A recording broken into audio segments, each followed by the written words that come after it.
Hi front, morning. ഇപ്പം നമ്മൾ രാവിലെ ഇന്ന് കുട്ടനാട് അപ്പർ കുട്ടനാടിൻ്റെ ബേർഡ് കൗണ്ട് എന്ന് പറഞ്ഞ പ്രോഗ്രാമിൽ പങ്കെടുക്കാൻ വേണ്ടി പോവുകയാണ്.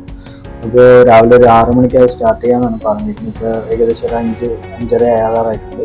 നമുക്ക് ബാഗെല്ലാം പാക്ക് ചെയ്ത് ക്യാമറയൊക്കെ എടുത്തിട്ട് നമുക്ക് നേരെ അങ്ങോട്ട് പോകാം.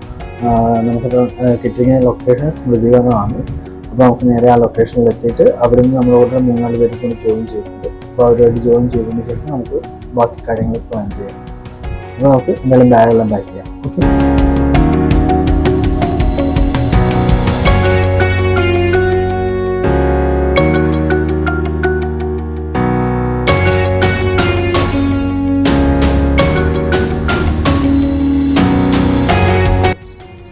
നമ്മളങ്ങനെ നമുക്ക് വരേണ്ട സ്ഥലത്ത് എത്തിയിട്ടുണ്ട്. ഇതാണ് സ്മൃതിവനം. ആലപ്പുഴയിലുള്ള സ്മൃതിവനം എന്ന് പറയുന്ന സ്ഥലമാണ് നമുക്ക് കിട്ടിയിരിക്കുന്ന ലൊക്കേഷൻ. ഇതാണ് ആ ലൊക്കേഷൻ്റെ വ്യൂ. ഇത് ഏഷ്യൻ വെറ്റ്ലാൻഡ് ബേർഡ് സർവേ ആണ്. ഇത് സ്റ്റാർട്ട് ചെയ്തത് ജനുവരി 6 മുതൽ 21 വരെയാണ് നമുക്ക് ഈ പ്രോഗ്രാം നടക്കുന്നത്. അപ്പോൾ ഇതിനിടയിൽ കേരളത്തിലുള്ള എല്ലാ ജില്ലകളിലും ഈ പ്രോഗ്രാം നടക്കുന്നുണ്ട്. നമുക്കിവിടെ വന്നിരിക്കുന്നത് ജനുവരി 7-ാം തീയതിയാണ് ഈ ഒരു പ്രോഗ്രാം നമ്മളിവിടെ കണ്ടക്ട് ചെയ്തിരിക്കുന്നത്. അപ്പോൾ ഇതുപോലെ ഓരോ ദിവസങ്ങളിലായിട്ട് ഓരോ ജില്ലയുടെ ഓരോ ഭാഗത്തും പ്രോഗ്രാം നടക്കുന്നുണ്ട്. ഇതിലായിട്ട് നമ്മൾ വെറ്റ്ലാൻഡ് ബേർഡ്സിനെയാണ് ഇതിൽ ഫോക്കസ് ചെയ്യുന്നത്. നമ്മളിന്ന് വന്നിരിക്കുന്നത് ആലപ്പുഴയിലെ അപ്പർ കുട്ടനാട് മേഖലയിൽ വരുന്ന പുറക്കാടിനടുത്തുള്ള സ്മൃതിവനം എന്ന് പറയുന്ന സ്ഥലത്താണ്. അപ്പോൾ ഇവിടെ ഒരുപാട് വെറൈറ്റീസ് ഓഫ് വെറ്റ്ലാൻഡ് ബേർഡ്സ് നമുക്കിവിടെ ഇത് ചെയ്യാൻ പറ്റുന്നുണ്ട്.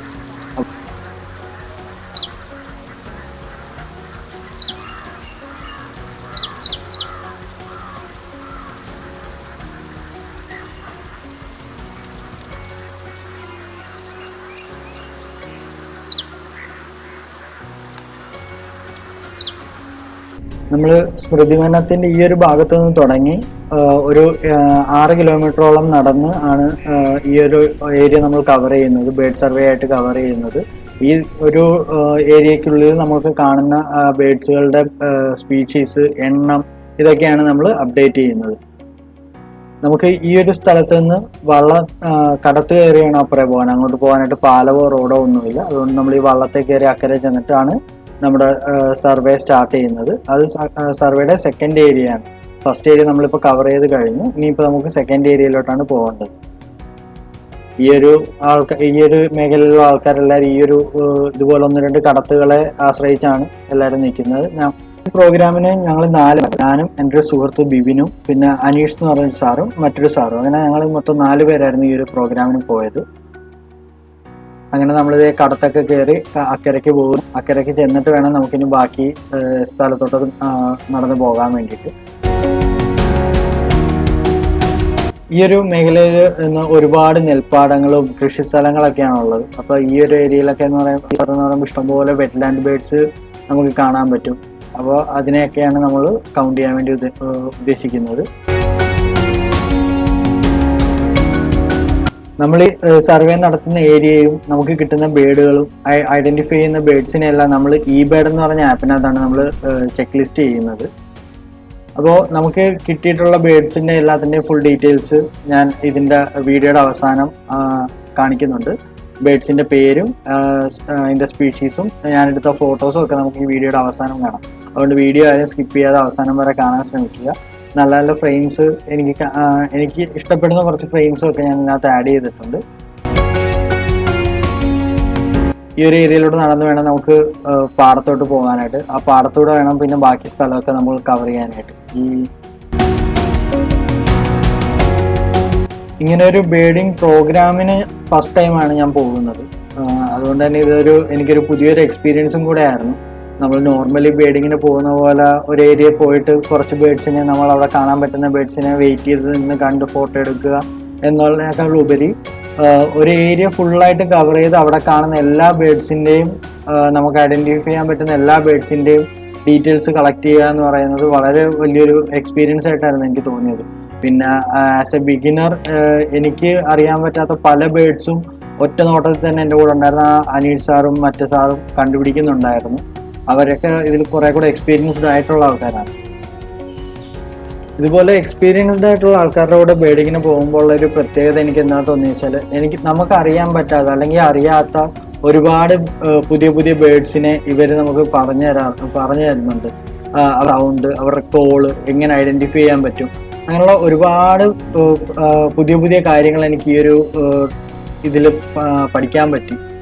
പെട്ടെന്ന് കാണുമ്പോഴത്തേക്ക് ഏത് ബേഡാണെന്നുള്ളൊരു ഡൗട്ടൊക്കെ എനിക്കുണ്ടായി. ഞാൻ നോർമലി ചെയ്യുന്നത് എങ്ങനെയാണെന്ന് വെച്ചാൽ ബേഡിങ്ങിന് പോയി ഫോട്ടോസ് എല്ലാം എടുത്തിട്ട് വീട്ടിൽ വന്നിട്ടാണ് ഞാനത് റെഫർ ചെയ്യുന്നത്. അത് ഏത് ബേഡാണ്, അത് എങ്ങനെ ഐഡന്റിഫൈ ചെയ്യാൻ പറ്റും എന്നുള്ള കാര്യങ്ങളൊക്കെ ഞാൻ വീട്ടിൽ വന്നതിന് ശേഷമാണ് നമ്മൾ ചെയ്തുകൊണ്ടിരുന്നത്. ഇപ്പോൾ ഇങ്ങനെ പോകാൻ തുടങ്ങിയ ശേഷം ചില ബേഡ്സിനെയൊക്കെ എനിക്കിപ്പോൾ കണ്ടാലോ അല്ലെങ്കിൽ സൗണ്ട് കേട്ടാലൊക്കെ ഐഡന്റിഫൈ ചെയ്യാൻ പറ്റുന്നുണ്ട്. അപ്പോൾ അങ്ങനെയുള്ള കുറേ നല്ല നല്ല എക്സ്പീരിയൻസ് എനിക്ക് ഈ ഒരു ഒറ്റ ഇതിൽ നിന്ന് തന്നെ കിട്ടി. അപ്പോൾ തുടർന്ന് ഇതുപോലെയൊക്കെ പോകണമെന്ന് തന്നെയാണ് എൻ്റെ. നമ്മൾ അപ്പർ കുട്ടനാട് ബേഡ് കൗണ്ട് എന്ന് പറഞ്ഞൊരു പ്രോഗ്രാം വന്നിരിക്കുകയാണ്. പുറക്കാടുള്ള സ്മൃതിവനത്തിലാണ് നമുക്ക് ലൊക്കേഷൻ കിട്ടിയിരിക്കുന്നത്. നമ്മളിപ്പോൾ ബേഡിങ് സ്റ്റാർട്ട് ചെയ്തിട്ട് ഇപ്പോൾ ഒരു 2 hour മേളിലായി. നമ്മളൊരു 6 AM സ്റ്റാർട്ട് ചെയ്തതാണ്. അത് ബേഡ് കൗണ്ട് പ്രോഗ്രാമായ കാരണം ഫോട്ടോസിനെക്കാട്ടി കൂടുതൽ നമ്മൾ ഐഡൻറ്റിഫൈ ചെയ്യുന്ന ബേഡ്സിൻ്റെ എണ്ണം ഇതൊക്കെയാണ് നമ്മൾ നോക്കുന്നത്. നമ്മളിപ്പോൾ വന്നിരിക്കുന്ന ലൊക്കേഷനാണിത്. അടിപൊളി ലൊക്കേഷനാണ്. ഇവിടെ ഒത്തിരി വെറ്റ്ലാൻഡ് ബേഡ്സ് വെറൈറ്റീസ് ഇവിടെ കാണാൻ പറ്റും നമുക്ക്.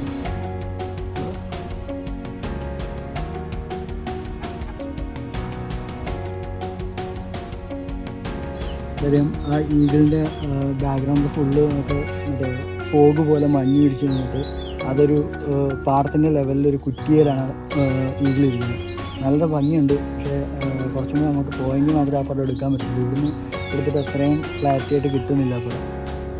പക്ഷെ അങ്ങോട്ട് പോകുന്ന കാര്യം പാടത്ത് കൊയ്ത്ത് കഴിഞ്ഞ് കിടക്കുന്നതുകൊണ്ട് എങ്ങനെ ആയിരിക്കും സിറ്റുവേഷൻ എന്ന് അറിയത്തില്ല. ജസ്റ്റ് നമുക്ക് ഇവിടെ നിന്ന് എന്തായാലും രണ്ടുമൂന്ന് പടം എടുത്ത് നോക്കാം. ആ പോയിന്റിലൊരു കുറ്റിയിലൊരു ഈഗിളിരിപ്പുണ്ട്. ആ ഈഗിളിന് പടം എടുക്കുക. നമ്മൾ ഒരു കുറ്റി, ആ കുറ്റിയിലാണ് ഈഗിളിരിക്കുന്നത്. പക്ഷേ നൈസ് ഷോട്ടായിരിക്കും. കുറച്ചും കൂടെ അങ്ങോട്ട് പോകാൻ പറ്റുമായിരുന്നെങ്കിൽ നൈസ് ഒരു ഷോട്ടായിരിക്കും കിട്ടും. അങ്ങനെ ഏകദേശം നമ്മുടെ ബേഡിങ്ങിൻ്റെ ഒരു പകുതിയായി എന്നേ പറയാൻ പറ്റുള്ളൂ. ഇത്രയും ആയപ്പോഴത്തേക്ക് ഇനി നമുക്ക് ഇവിടുന്ന് ബാക്കി സ്ഥലവും കൂടെ കവർ ചെയ്തിട്ട് വേണം ഇത് ഫിനിഷ് ചെയ്യാൻ വേണ്ടിയിട്ട്.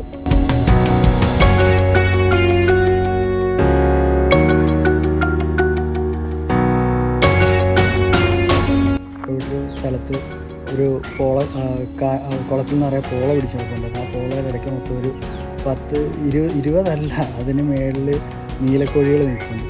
നല്ല രസമുണ്ട് കാണാൻ വേണ്ടി. പക്ഷെ അതിന് പറന്ന് പൊങ്ങുമായിരുന്നെങ്കിൽ സൂപ്പർ ഷോട്ട് എടുക്കായിരുന്നു. ഞാൻ ജസ്റ്റ് കാണിച്ചത്. കോഴിയുടേതിന് സമാനമായ വലിപ്പവും രൂപവും ഉള്ളതിനാലും എന്നാൽ താറാവിനെ പോലെ ജലാശയങ്ങളിൽ ജീവിക്കുന്നതുമായ ഒരു പക്ഷിയാണ് നീലക്കോഴി. ഇതിനെ ഗ്രേ ഹെഡഡ് ഷാമ്പെയിൻ എന്നാണ് ഇംഗ്ലീഷിൽ പറയുന്നത്. റാലിഡേ കുടുംബത്തിൽപ്പെട്ട വലിയ പക്ഷിയാണിത്. കേരളത്തിൽ സ്ഥിരതാമസക്കാരാക്കിയ ഇവയെ തീരപ്രദേശങ്ങളിലും വയലുകളിലും ചതുപ്പുകളിലും എന്നിവിടങ്ങളിലൊക്കെയാണ് കൂടുതലായി കാണപ്പെടുന്നത്. കേരളത്തിൽ തൃശ്ശൂർ, കണ്ണൂർ ജില്ലകളിലാണ് ഇവയെ കൂടുതലായി കാണപ്പെടുന്നത്. ചതുപ്പ് നിറഞ്ഞ പ്രദേശങ്ങളും ജലാശയങ്ങളോട് ചേർന്നുള്ള പ്രദേശങ്ങളിലൊക്കെയാണ് ഇവയെ കൂടുതലായി കാണുന്നത്. അതൊക്കെയാണ് ഇവരുടെ ആവാസ കേന്ദ്രങ്ങൾ. മധ്യ ഏഷ്യയിലെ കിഴക്കൻ തുർക്കി, ഇന്ത്യ അടക്കം മ്യാൻമാർ, തായ്ലാൻഡിൽ വരെയും ഇവ കാണപ്പെടാറുണ്ട്. ഇവയുടെ ശരീരം എന്ന് പറയുന്നത് ഒരു പ്രത്യേകതയുള്ള നീല നിറമാണ്. കാലുകളും നെറ്റിയും കഴുത്തും ചുവപ്പ് നിറത്തിലുമാണ് കാണപ്പെടുന്നത്. വാലിന് നീളം കുറവാണ്. വാലിന്റെ അടിവശം വെള്ള നിറത്തിലും നമുക്ക് കാണാൻ സാധിക്കും. ആണിനും പെണ്ണിനും ഒരേ നിറമായതുകൊണ്ട് ഇവയെ തിരിച്ചറിയുക ഭയങ്കര പ്രയാസമാണ്. കൂട്ടത്തിൽ മാത്രമല്ല ഇവ കൂട്ടത്തോടു കൂടിയാണ് സഞ്ചരിക്കുന്നതും താമസിക്കുന്നതുമെല്ലാം. അങ്ങനെ നമ്മുടെ സെക്കൻഡ് ഏരിയയും നമ്മൾ കവർ ചെയ്ത് തിരിച്ച് അടുത്ത് കയറി അക്കരയ്ക്ക് പോവുകയാണ്. ഇനി അടുത്ത ഗാന്ധിവനം, സ്മൃതിവനത്തിന്റെ അടുത്ത ഒരു ഏരിയ ആയ ഗാന്ധിവനത്തിലേക്കാണ് നമ്മൾ പോകുന്നത്.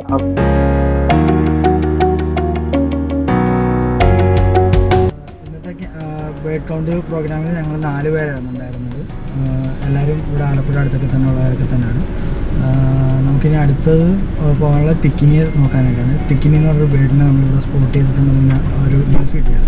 നമ്മൾ നെക്സ്റ്റ് പോകുന്നത് ഇവിടെ അടുത്ത് തിക്കിനി എന്ന് പറഞ്ഞൊരു റെയർ ബേഡിനെ സ്പോട്ട് ചെയ്തൊരു സ്ഥലമുണ്ട്. ഇവിടെ തൊട്ടടുത്ത് തന്നെയാണ്, സ്മൃതിവനത്തിൻ്റെ അടുത്ത് തന്നെയാണ്. അപ്പോൾ നമ്മൾ ആ ഒരു ഏരിയയിലോട്ട് പോയിട്ട് അതിനെ കൂടെ ഒന്ന് കാണാൻ പറ്റുമോ എന്നുള്ളത് നോക്കിയിട്ട്. പ്രോഗ്രാമിൽ നമ്മൾ വെറ്റ്ലാൻഡ് മാത്രം ഫോക്കസ് ചെയ്തിരുന്നത്. ഈ ഒരു ലാസ്റ്റ് സ്റ്റേജിൽ നമ്മൾ വെറ്റ്ലാൻഡ് ബേഡ്സിൽ നിന്ന് ബേഡ്സ് കഴിഞ്ഞിട്ട് തിക്കിനി എന്ന വെറൈറ്റി ബേർഡ് നമ്മുടെ ആലപ്പുഴയിൽ ഈ ഗാന്ധിവനത്ത് ആയിരുന്നു. അപ്പൊ അതിന്റെ ഒരു ചിത്രം എടുക്കാനും അതിനെ ഒന്ന് കാണാനും പറ്റിയിരുന്നെങ്കിൽ എന്നുള്ള ഇതിലാണ് ഇങ്ങോട്ട് വന്നത്. ഇത് കൂടുതലും ഡ്രൈ ലാൻഡ് ആയിട്ടുള്ള ബേർഡാണ്. അതായത് വെറ്റ്ലാൻഡിനോട് ചേർത്ത് തന്നെയുള്ള ഡ്രൈ ലാൻഡ് ആയിട്ടുള്ള സ്ഥലത്താണ് ഇവ കൂടുതലായിട്ടും കാണപ്പെടുന്നത്. നമ്മുടെ ഈ ആലപ്പുഴയിൽ ഇപ്പോൾ ഒരെണ്ണത്തിന് ചെയ്തിട്ടുണ്ട്. ഇവ സാമാന്യ ഒരു കോഴിയുടെ വലുപ്പമുണ്ട്. ഇവരുടെ കണ്ണ് ഭയങ്കര വലുതാണ്. അവരുടെ ശരീരത്തിനെ അപേക്ഷിച്ചിടത്തോളം കണ്ണിന് വളരെ വലുപ്പമാണ്. അതൊക്കെയാണ് നമുക്ക് ഇവരെ പെട്ടെന്ന് തിരിച്ചറിയാൻ പറ്റുന്നത്. പിന്നെ ഭയങ്കര വേഗത്തിൽ ഓടുന്ന ഒരു ഓട്ടക്കാരും കൂടെയാണ്. ഇവർ പറക്കുന്നതിനേക്കാൾ കൂടുതൽ നന്നായിട്ട് ഓടുകയാണ് ചെയ്യുന്നത്. അതുകൊണ്ട് ഇവരെ ക്യാമറയിൽ പകർത്തുക എന്ന് പറയുന്നത് വളരെ റിസ്ക് ആയിട്ടൊരു കാര്യമായിരുന്നു. ഒരുപാട് ശ്രമിച്ചതിന് ശേഷമാണ് നമുക്ക് 1-2 നല്ല ഫോട്ടോസ് എടുക്കാൻ പറ്റുക. അതും പൂർണ്ണമായും നല്ല ഫോട്ടോ ഒന്നും ഞാൻ പറയില്ല. നമ്മുടെ ഈ upper Kuttanad bird count program ഇവിടെ തീരുകയാണ്. ഈ യാത്രയിൽ എനിക്ക് കിട്ടിയ കുറച്ച് മനോഹരമായ ഫോട്ടോസ് ഞാൻ നിങ്ങൾക്ക് ഇവിടെ സമർപ്പിക്കുന്നുണ്ട്. കൂടുതൽ ഫോട്ടോസ് നിങ്ങൾക്ക് കാണാൻ ആഗ്രഹമുണ്ടെന്നുണ്ടെങ്കിൽ എൻ്റെ ഇൻസ്റ്റാഗ്രാം പ്രൊഫൈലിൽ കയറി നോക്കാവുന്നതാണ്. ട്രാവോഗ്രാഫർ ബഗ് എന്നാണ് എൻ്റെ ഇൻസ്റ്റാഗ്രാം പ്രൊഫൈൽ പേര്. അപ്പോൾ നമ്മുടെ ഈ യാത്ര ഇഷ്ടപ്പെടുകയും വീഡിയോസൊക്കെ ഇഷ്ടപ്പെടുന്നുണ്ടെങ്കിൽ അതിൻ്റെ അഭിപ്രായങ്ങളും നിർദ്ദേശങ്ങളും കമൻ്റായിട്ട് തന്നു കഴിഞ്ഞാൽ വളരെ സന്തോഷമായിരുന്നു. കൂടാതെ വീഡിയോസ് ഒന്ന് ഷെയർ ചെയ്ത് കൊടുക്കുക, സബ്സ്ക്രൈബ് ചെയ്യുക ചാനൽ. അതൊക്കെയാണ് നമുക്ക് കൂടുതൽ സന്തോഷം, ഇതുപോലെ പുതിയ പുതിയ വീഡിയോസ് ചെയ്യാനുള്ളൊരു പ്രചോദനമൊക്കെ തരുന്നത്. അപ്പോൾ എന്നും സപ്പോർട്ടായിട്ട് കൂടെ ഉണ്ടാവുമെന്ന് കരുതുന്നു. Thank you. മറ്റൊരു വീഡിയോ ആയിട്ട് വീണ്ടും കാണാം.